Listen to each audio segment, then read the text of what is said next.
लास्टै crowd भयो है यहाँ डेउडीमा चाहिँ। अब ट्राफिक पुलिस चाहिने अवस्था छ यहाँ, एकदम भिडभाड छ। जताततै बाटो बनाउने काम भइरहेको छ भने विद्यालयको गाडीहरू पनि आइरहेको छ।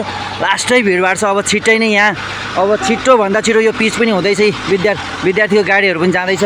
बवालै भइसक्यो। ग्रेट अल्फाको भइसक्यो गाडी चाहिँ। ग्रेट अल्फा गाडी पनि यहाँबाट गइरहेको छ। हाम्रो बच्चाहरू पनि त्यहीँ पढ्थ्यो है पहिले चाहिँ। ओहो यहाँ बवाल बाटो उताबाट खत्रै तरिकाले बन्दैछ। अब चाहिँ यहाँ चाहिँ के हुने हो हेर्दै जाउँ। अब यी बाटो पिच हुने बाटो हुने सबै उतादेखि 8-10वटा टिप्परले गिटी ल्याएको माटो गिटी ल्याएर हेर्नेहरू पनि अब भिड हुने सम्भावना साथ दिउँछ।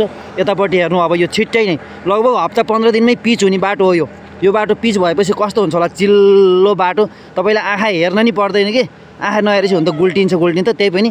हल्का यति सिधा यति ठुलो बाटो छ कि तपाईँले स्ट्यान्ड यसो ह्यान्डल मजाले सिधा पारे हुन्छ कि, त्यस धेरै केही गर्नु पर्दैन। मजाको बाटो छ, रमाइलो गर्नुहोस्, आउनुहोस्, हेर्नुहोस्। यो हातेमालो चोक डेउडीमा अब बबालै हुँदैछ है।